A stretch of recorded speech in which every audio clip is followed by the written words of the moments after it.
চাকরি বাতিলে বাম বিজেপিকে নিশানা, শিক্ষা ব্যবস্থা ধ্বংসের চেষ্টার অভিযোগ। বাম বিজেপির বিরুদ্ধে সরব মুখ্যমন্ত্রী। অন্য রাজ্যে দুর্নীতি কেন ধামাচাপা? চাকরি বাতিলে রাজনীতির অভিযোগ। এডুকেশন সিস্টেমটাকে কোলাপস করতে চাইছেন বিজেপি সিপিএম।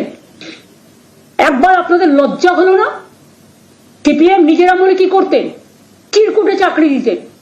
গণশক্তিতে যতগুলো রিপোর্টার চাকরি করে তাদের প্রত্যেকের বউকে আপনারা চাকরি দিয়েছেন চিরকুটে।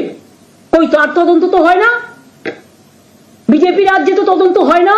হাইকোর্টে এই ভার্ডিক্টটা প্রথম দিয়েছিলেন বিজেপির একজন, যিনি এখন এমপি হয়েছেন। জাজমেন্ট জুডিশিয়ারি ছেড়ে দিয়ে বিজেপির এমপি হয়েছে। আজকে তারা কোন মুখে বড় বড় কথা বলে? তাদের দায়বদ্ধতা নেই, দায়বদ্ধতা ছিল না, এবং আমি বিশ্বাস করি এটা বিজেপি করিয়েছে এবং সিপিএম করিয়েছে। এর জবাব তারা আগামী দিন ভালোভাবে পাবেন।